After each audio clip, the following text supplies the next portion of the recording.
Nós vamos abrir hoje em 2 Crônicas, capítulo 27. 2 Crônicas 27. Vamos ver uma história bem bonita hoje, palavra de Deus para as nossas vidas. 2 Crônicas 27. Vamos ler o que diz a palavra do Senhor. Nós precisamos ouvir a voz de Deus, diga amém. 2 Crônicas 27. Posso ler? Vamos lá.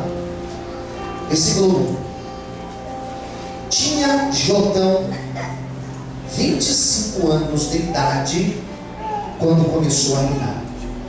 E 16 anos reinou em Jerusalém. Era o nome da sua mãe Jerusa, filha de Zadok. E fez o que era reto aos olhos do Senhor, conforme tudo que fizera Uzias seu pai, exceto que não entrou no templo do Senhor. E ainda o povo se corrompeu. Ele edificou a porta alta da casa do Senhor, edificou muito sobre o muro de Ofel, edificou cidades nas montanhas de Judá, edificou bosques, castelos e torres. Ele também guerreou contra o rei dos filhos de Amon e prevaleceu sobre eles, de modo que os filhos de Amon naquele ano lhe deram 100 talentos de prata e 10.000 bolos de trigo, 10.000 de cevada. Isso lhe trouxeram os filhos de Amon, também no segundo e no terceiro ano. E assim se fortificou Jotão, porque dirigiu seus caminhos na presença do Senhor seu Deus. Vamos ler o 6 de novo? E assim se fortificou Jotão, porque dirigiu seus caminhos na presença do Senhor seu Deus. 7. O resto, pois, dos atos de Jotão e todas as suas guerras, seus caminhos, e que tudo está escrito no livro da história dos reis de Israel e de Judá. Tinha 25 anos de idade quando começou a reinar, e 16 anos reinou em Jerusalém. Dormiu Jotão com seus pais, e o sepultaram na cidade de Davi, e Acá seu filho reinou em seu lugar. Vamos orar? Senhor Deus e Pai, a oração que eu faço nesta noite é a mesma oração de todas as vezes que eu posso ministrar a palavra. Usa-me, Senhor, como instrumento em tuas mãos. Venha falar em cada coração que está aqui, aqueles que um dia assistirão essa mensagem, talvez por um vídeo, por um DVD, aqueles que ouvirão pela rádio. Senhor, que onde e agora alguém, Senhor, estiver ouvindo esta palavra, que sejam tocados por Ti. Abençoe a todos aqui nessa noite. É que eu te peço e te agradeço em nome de Jesus. Todos digam amém? Amém. Ocupe a sua mão e aplaude o Senhor.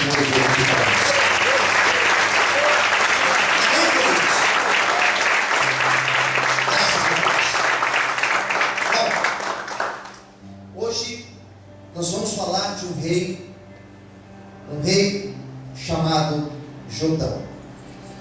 Não é muito conhecido. Talvez é a primeira vez que você ouve uma história ou uma palavra sobre Jotão. Jotão, queridos, o nome Jotão, eu gosto de começar explicando o nome, né? O nome Jotão significa o Senhor é perfeito. Diga para quem estiver perto de você: o Senhor é perfeito. Ah, mas que voz fraca. Com mais fé, diga: o Senhor é perfeito. O Senhor é perfeito, Ele faz tudo perfeito, queridos. Maravilhoso, nosso Deus. Jotão, ele é aquela pessoa, ele representa aquela pessoa que não teve bons exemplos em casa. Jotão, para você entender um pouquinho da história dele, ele era filho de um homem chamado Uzias. Ele era filho de Urias, melhor dizendo. Ele era filho desse tal Urias. E esse Urias foi um homem que começou bem. Esse tal rei, o pai dele começou bem. Eu estou confundindo, é Uzias. Esse tal Uzias começou bem, caminhou bem com o Senhor, mas no final da vida ele se perdeu. Quando a gente lê lá em Isaías capítulo 6, falando do chamado do profeta Isaías, que fala lá que foi no ano em que morreu em Uzias. É justamente esse Uzias, o pai dele. O pai dele começou bem, mas terminou mal. O avô dele, que foi Amazias, mesma coisa. Começou bem, depois se perdeu na idolatria. Então ele teve maus exemplos na sua, chamamos assim, na sua árvore genealógica. Sabe aquela pessoa que nasce numa família sem estrutura? Sabe aquela pessoa que nasce numa casa onde os pais não dão um bom exemplo? Sabe aquela pessoa que nasce e às vezes é jogada na rua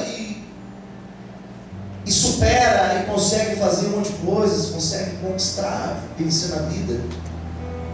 Sabe esse tipo de pessoas? Quem está entendendo? Diga amém. Amém. Jotão era desse. Porque quando o seu pai Uzias, quando esse pai Uzias ele reina, ele prospera, ele vence, ele cresce. E justamente por causa do tanto que ele cresceu, ele se perdeu na vida. O pai dele foi um homem que, porque foi tão próspero, foi tão famoso, tão rico, tão vencedor, que ele se perde. E nessa que ele se perdeu, diz a Bíblia que o grande erro dele, na verdade foram dois, mas talvez o primeiro erro que ele comete foi deixar o coração dele ficar soberbo. Ele ficou vaidoso. Ele cresceu tanto que o coração dele ficou soberbo. É um grande risco quando a pessoa é abençoada por Deus e ela fica soberba por causa disso. E o pai dele, esse Uzias, ele então fica tão vaidoso que ele perde a noção do que é sagrado e do que é profano. Segundo erro já. Ele começa a olhar para aquilo que é sagrado e ele não vê o santo ali. Ele perde a concepção das coisas de Deus. Existe uma discussão que gira em torno da história de Sodoma e Gomorra, porque a cidade de Sodoma e Gomorra foi destruída. Existe uma grande discussão.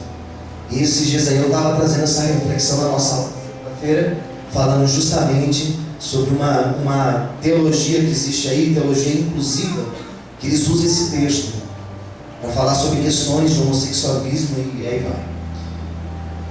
E existe uma grande discussão. Por que Deus destruiu Sodoma e Gomorra? E uma das propostas de resposta foi que aqueles homens de Sodoma e Gomorra viram os anjos e quiseram ter relação com os anjos. Ou seja, eles viram algo que era santo, pertencia a Deus, e eles perderam a noção do que era de Deus. E queriam profanar o que era santo. Esse tal Uzias, que era o pai dele, ele ficou louco. Porque ele falou o seguinte: eu vou lá no templo e eu vou passar o incenso lá no templo. Quem entendeu de amém? Amém. E esse tal Uzias, quando ele pega o incenso para levar ao templo, para passar no templo, que era algo que somente os sacerdotes poderiam fazer, os descendentes de Arão poderiam fazer. Diz a Bíblia que no momento que ele faz isso, ele foi repreendido. Existia um sacerdote naquela época com o nome de Azarias. Esse sacerdote, ele juntou mais 80 sacerdotes com ele. Eles foram repreender Uzias, dizendo: você fez errado. Você não pode, você é rei, mas você não é sacerdote.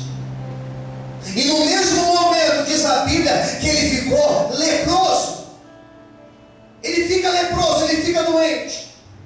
E quando ele fica doente, o seu filho Jotão, 26 anos, teve que assumir o trono.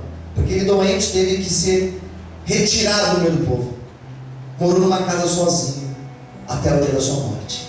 Então Jotão, quando ele assume o trono, ele assume a responsabilidade de ser rei, no lugar de seu pai, Uzias, com todos esses problemas, com todos esses traumas, maus exemplos, péssimos exemplos. E ele, quando assume a responsabilidade, a primeira coisa que ele colocou no coração dele foi: eu não vou fazer igual meu pai. Eu não vou me perder pelo caminho, porque eu posso fazer a diferença. Eu posso ser diferente.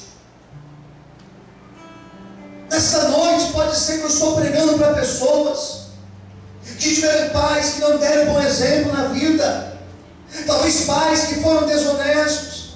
Talvez pais que tiveram vida de vício, vida de prostituição. Não importa aquilo que o seu pai foi ou que a sua mãe foi, você tem a capacidade de fazer a diferença. Não importa se você nasceu num berço de ouro, ou se você nasceu em cima de um papel, em cima de um papelão, ou de um jornal. Você é um escolhido de Deus. O que eu quero dizer para você é que existia uma maldição sobre Jotão. Ele iria crescer com aquele peso, aquela maldição. O meu pai foi um homem leproso, porque ele se afastou de Deus. Mas ele, quando assumiu o trono, ele falou: eu vou fazer a diferença. Se meu pai se afastou de Deus, eu vou me aproximar do Senhor, porque eu quero ter uma vida com Deus. Nesse ano você pode também fazer a diferença, porque você tem hoje a oportunidade também de ter uma vida com Deus. Todos podem glorificar e exaltar o nome do Senhor nessa noite. Aleluia! Você pode aplaudir o Senhor? Então Jotão teve um avô que não foi bom, teve um pai que se desviou, e ele, quando assume a responsabilidade, ele teve a preocupação de buscar a Deus. E você lê a história dele, que é uma história tão curta, eu li a história inteira dele. A Bíblia diz o seguinte, que ele fez o que era reto aos olhos do Senhor. Ele tinha talvez argumentos ou justificativas para fazer errado. Só que mesmo assim ele falou: não, mas eu vou fazer aquilo que agrada a Deus. Quem está entendendo de mim? É incrível como tem algumas pessoas que eu conheço, e hoje eu estava conversando com alguém sobre isso. Algumas pessoas que elas querem uma justificativa para abandonar, para desistir, para deixar a presença de Deus. Às vezes ela busca uma motivação externa. Às vezes ela espera algo que o pastor faça, que o obreiro faça, que o pai faça, que a mãe faça, que a esposa faça, que o esposo, que o filho faça. E quando ela não vê que existe a estação do lado de lá, ele daqui e fala assim: eu não vou fazer, então não vou fazer. Então não vou mais buscar a Deus, então não vou mais orar, então não vou mais recusar as propostas que surgem para mim. Tem isso também. Porque recusar as propostas quando tudo está bem é mais fácil do que você recusar quando tudo está mal. Quando você está triste, quando você está depressivo, quando você tem problemas. Eu sempre me recordo da história de José, que quando ele estava na casa de Potifar, e a mulher de Potifar queria se deitar com ele, ele era um preso lá. E ele poderia pensar assim: bom, eu sou preso aqui, quer saber de uma coisa? Eu vou deitar com essa mulher. Eu estou aqui já. Eu estou aqui. Sei lá se Deus existe, sei lá se Deus está me vendo, sei lá se Deus vai cumprir a promessa. Eu vou aproveitar a situação, eu vou aproveitar que essa mulher quer deitar comigo, e eu vou deitar com ela. Mas ele, quando recebeu a proposta, ele falou: não, eu não quero deitar com você, porque eu sei que ainda que não esteja ninguém vendo, Deus está vendo, e Ele é certo. Deus faz, Ele abençoa aquele que vai pelo certo. Eu não vou me deitar com você. Amém. E ele recusa. E foi nesse momento que ele recusou se corromper, porque ele tinha até motivos para se corromper. Foi nesse momento que Deus olhou e falou assim: é esse que eu vou honrar, é esse que eu vou abençoar. E é isso que eu vou colocar como governador da terra do Egito. Por isso que nessa noite a tua luta está grande, a tentação está grande, a tua dificuldade está sendo grande. Permaneça firme, permaneça no propósito de Deus. Não se renda, porque Deus, Ele vai te honrar, Ele vai te justificar. Amém? Você pode aplaudir e glorificar o Senhor. Amém, querido? Você pode exaltar o Senhor nessa noite? Diga para o seu irmão do lado: Deus vai te justificar.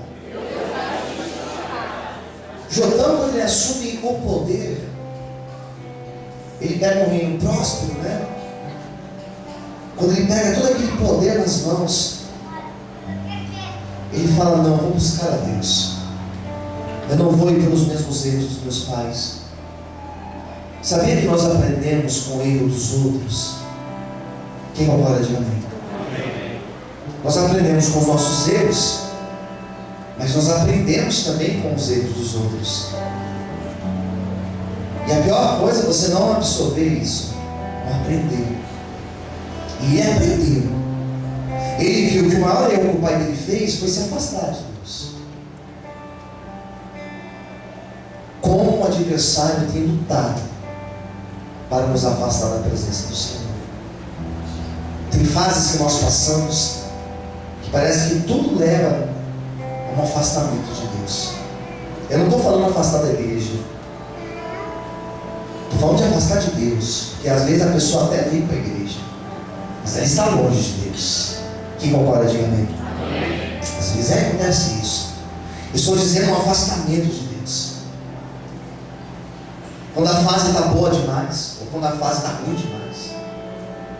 Jotão, quando ele viu tudo aquilo que aconteceu com seu pai, ele falou: não, eu quero fazer diferente. Não sei quanto tempo eu vou reinar, mas no tempo que eu reinar aqui, eu quero que a presença de Deus esteja comigo. E diz a Bíblia que ele começa a reinar, e tem uma palavra aqui que para mim, ela é uma das mais importantes de toda a história dele. Versículo 6. Assim se fortificou Jotão. Daí tem explicação. Por quê? Ele se tornou forte porque ele dirigiu os seus caminhos na presença do Senhor, seu Deus. Cada decisão que ele ia tomar, cada atitude que ele ia tomar, ele pensava antes. Ah, pastor, eu quero a direção de Deus para a minha vida. E como eu sei que Deus está me direcionando? Como eu sei? É você parar e antes de você agir, antes de você dizer sim ou dizer não, antes de você sair tomando atitudes nesse ano aqui, é você parar e você ponderar, é você pôr na balança a sua atitude e você pensar: peraí, será que Deus está abençoando esse negócio aqui?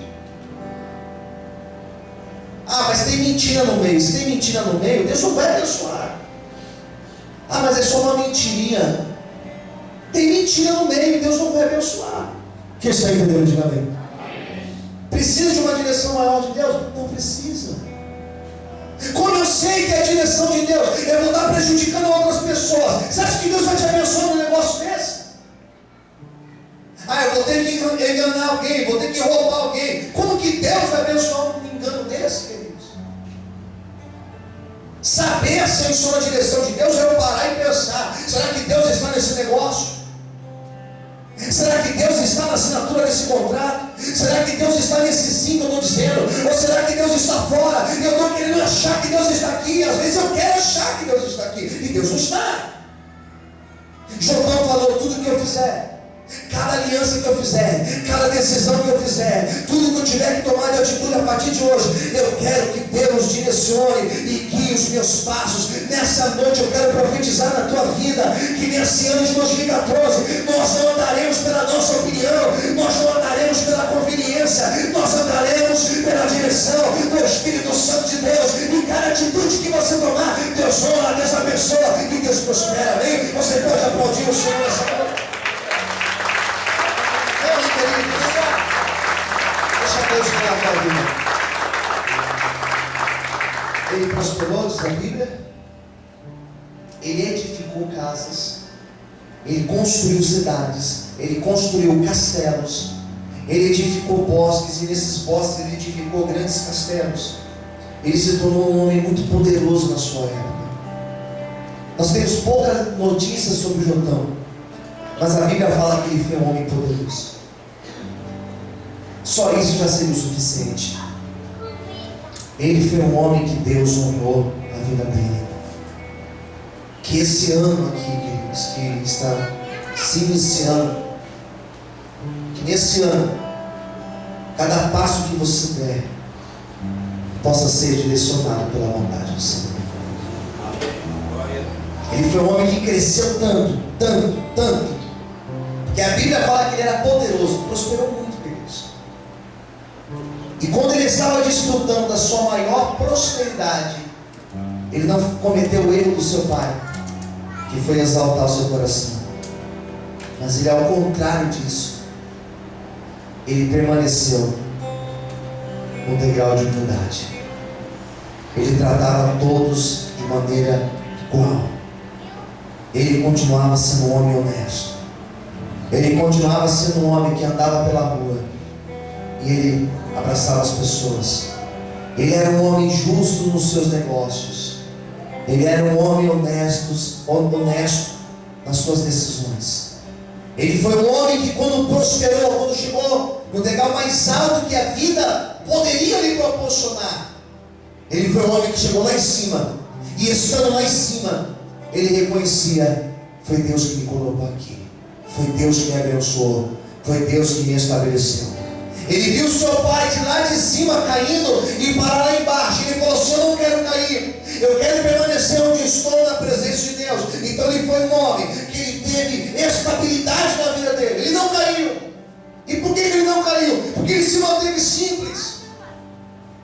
Deus vai honrar pessoas aqui dentro. Eu sou um profeta de Deus. Eu quero nessa noite profetizar que Deus vai honrar pessoas, que Deus vai colocar pessoas em degraus mais altos dessa sociedade, que Deus vai prosperar. Eu estou pregando para uma nata de pessoas que Deus ainda vai pôr em pontos de exaltação, pontos altos dessa sociedade, que quando você chegar lá, você possa olhar para trás e você possa dizer: foi Deus que fez, foi Deus que cumpriu a promessa, foi Deus que me abençoou. Toda honra e toda glória seja dada ao nosso Deus. Quando podem aplaudir e exaltar o Senhor.